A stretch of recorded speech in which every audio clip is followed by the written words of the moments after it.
Right now, inside your body, a tiny thermostat is fighting a war you never notice. It is holding one number with everything it has, 37 degrees, your core temperature, and it will burn fuel, reroute your blood, and shut down whole parts of you just to defend it.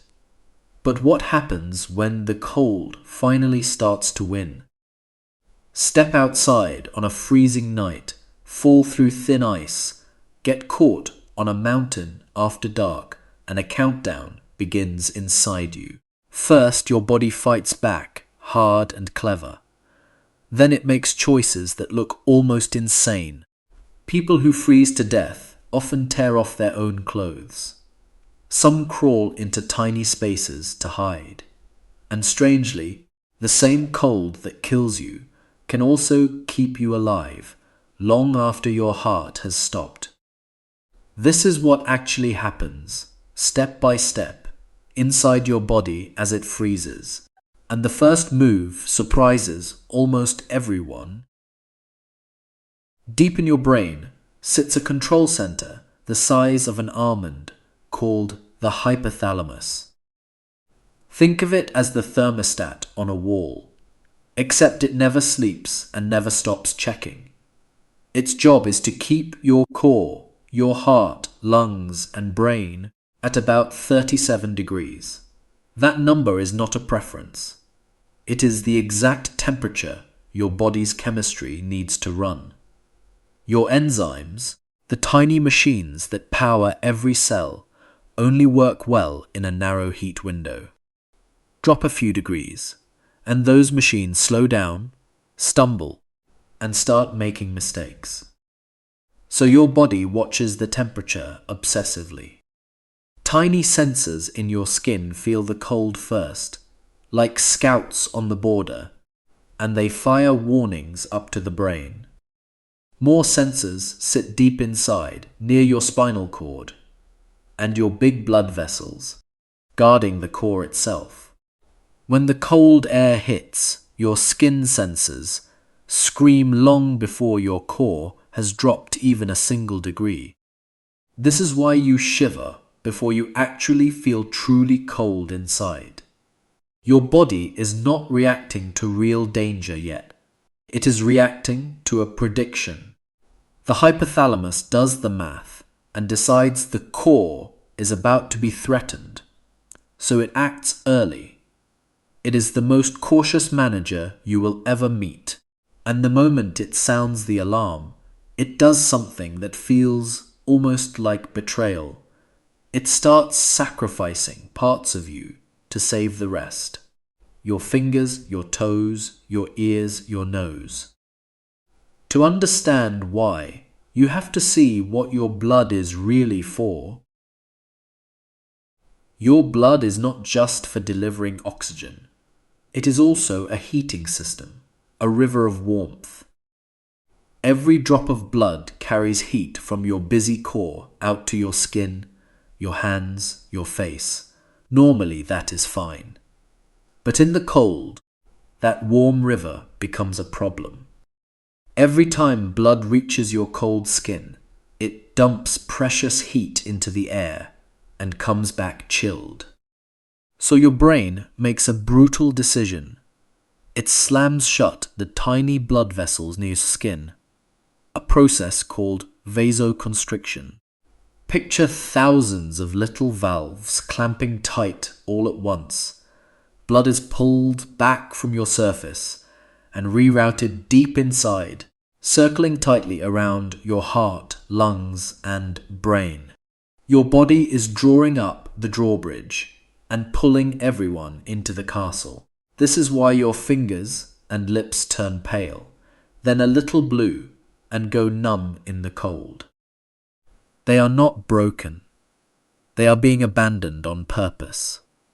Your body has calculated that it can lose a few fingertips and still survive, but it cannot lose its core. So the extremities get cut off from the warm supply first. It is cold triage, and your toes always lose. There is a price for this trick. With the skin sealed off, your core actually holds its heat well for a while, which is good. But your hands grow clumsy and stupid as they chill, fingers stiff, grip failing. This is the cruel irony of freezing. The very moment you most need to zip a coat, strike a match, or open a car door, your hands stop obeying you. And the retreat alone is not enough to win. Sealing the doors keeps heat in, but it does not make any new heat. For that, your body has to light an actual furnace. And that furnace is made of muscle. To make heat, your body does something you have felt 1,000 times. It shivers. Shivering is not random trembling. It is your muscles contracting and releasing very fast, on purpose, dozens of times a second. And here is the clever part. Muscles are wonderfully inefficient. When they work, most of their energy escapes as waste heat, not motion. Your body weaponizes that flaw. By firing your muscles uselessly, on the spot, it turns them into hundreds of tiny furnaces all over you. Shivering can boost your heat production to about 5 times its resting level. It is like revving an engine in neutral just to warm the hood. You burn fuel and go nowhere, but you stay alive. You even have a second, secret heater. It is called brown fat, a special tissue, more common in babies, that exists for one job, to burn energy straight into warmth. Adults keep small patches of it around the neck and shoulders. In the cold, it quietly glows to life, like a pilot light beside the big furnace. But every furnace needs fuel, and your fuel is limited. Shivering burns through your sugar, and fat reserves fast. Your heart races to deliver that fuel and oxygen to the working muscles. Your breathing speeds up. You are, in effect, exercising hard while standing still, and it is exhausting. For a while, this works beautifully. A healthy body in mild cold can shiver for hours and hold the line near 37 degrees. This stage, where your core has dropped only a degree or two, is called mild hypothermia. You feel miserable, clumsy, and cold, but your brain is clear and your defenses are winning. Most people who get cold never go further than this. They get warm, and the furnace stands down. But imagine the cold does not stop. Imagine the fuel starts running low. Because the next thing your body does is the strangest and most dangerous turn of all. The furnace goes quiet. Here is the moment everything changes. As your core slides past about 32 degrees, the shivering slows, sputters, and then stops completely. And this is a terrible sign. You might think stopping the shivering means you are warming up. It is the opposite. Your body has simply run out of the fuel and coordination to keep the furnace lit. The fire has gone out. This is the doorway into moderate hypothermia, and now the cold reaches the one organ that was supposed to stay protected, your brain. Remember, brain cells are chemical machines, and cold slows their chemistry down. Signals travel slower. Decisions get fuzzy. The cautious manager in your head starts making mistakes. Rescuers have a grim checklist for this stage. They call them the umbles. You stumble because your muscles and nerves no longer talk cleanly. You mumble because the brain regions for speech have chilled and slurred. You fumble, dropping things with hands that feel like wood.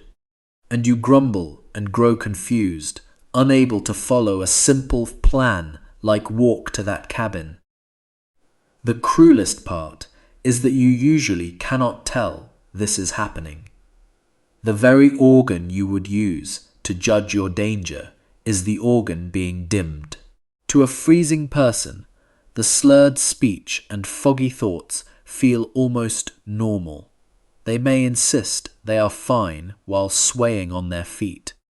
This is why hikers in trouble make baffling choices, walking in circles, leaving the trail, or sitting down to rest in the snow. Their judgment has quietly frozen along with the rest of them. And as the brain cools further, it does not just get confused. It starts to give bizarre, almost unbelievable commands to the body.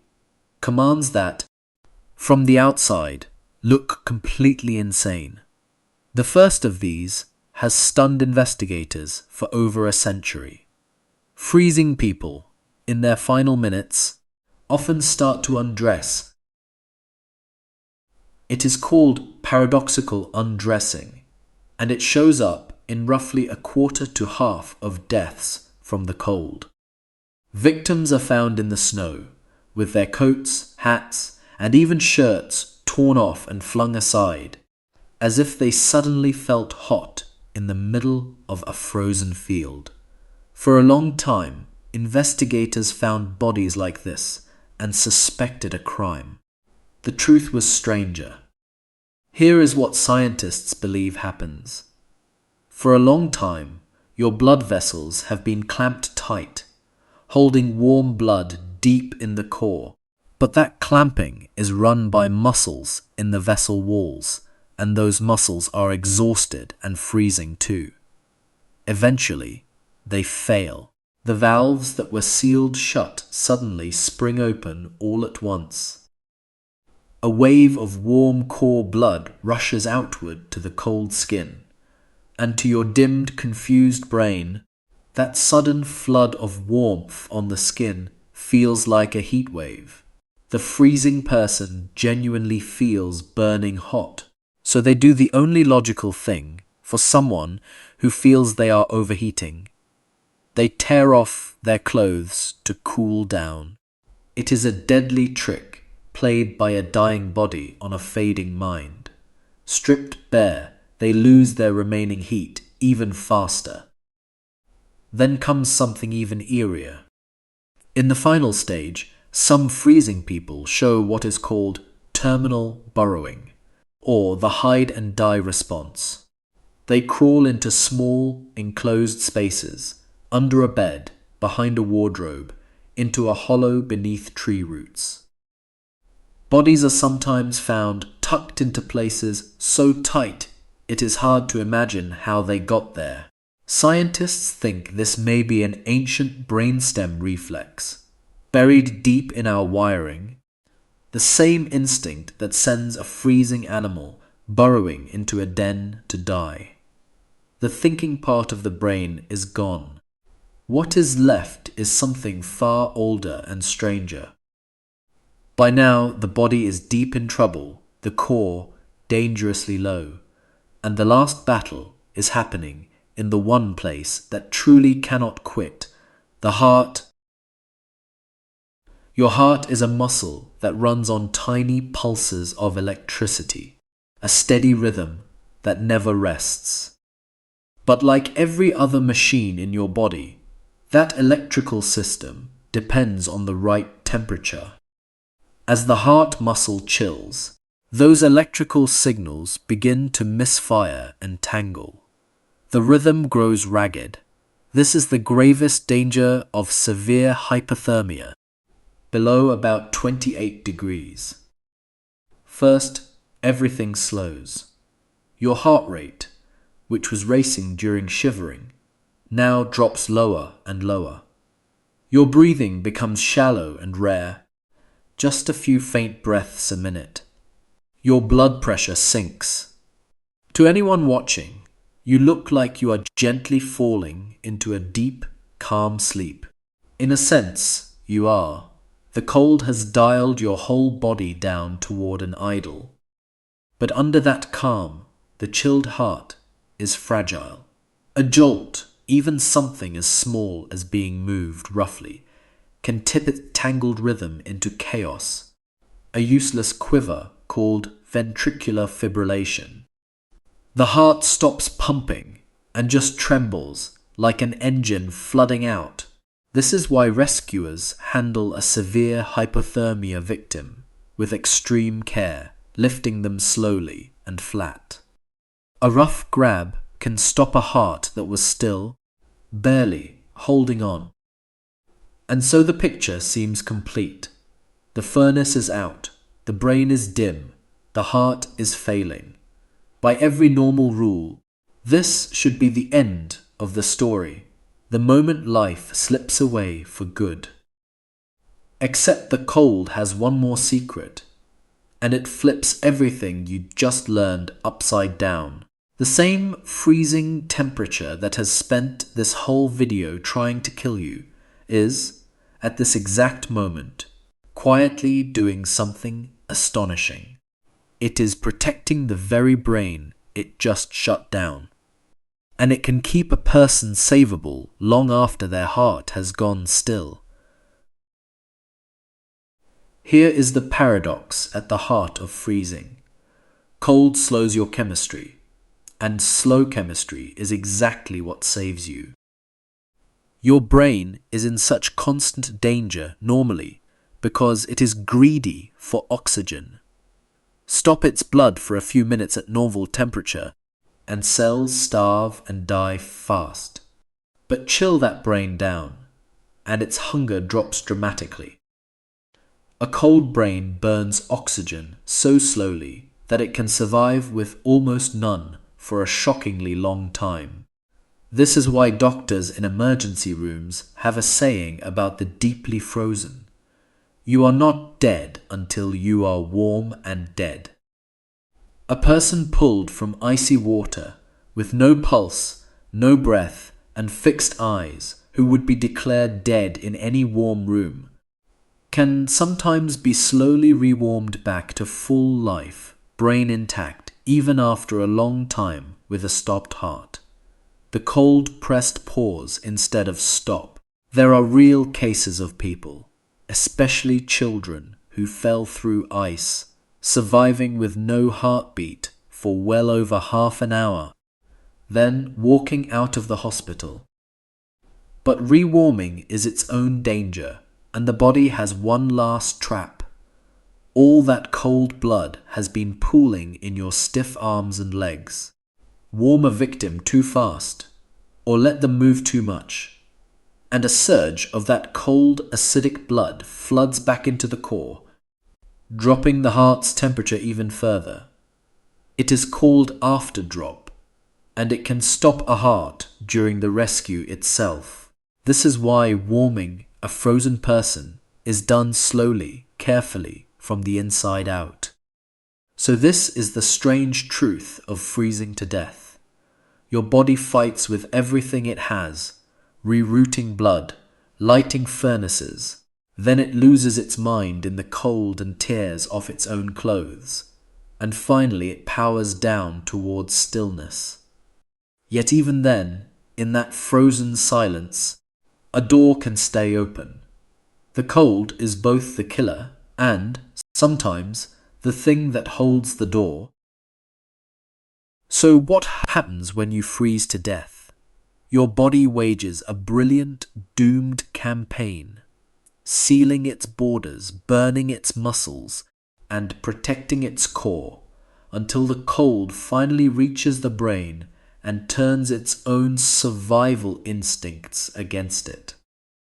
And in its final act, the cold that killed you becomes the only reason you might still be saved. Your body is far stranger and far tougher than you ever feel from the inside. Next time, we step from the cold into the dark. What happens to your mind and body when you don't sleep for 7 days straight, as the line between awake and dreaming quietly dissolves? You will not believe how fast your brain begins to break the rules. This was Doodle Anatomy.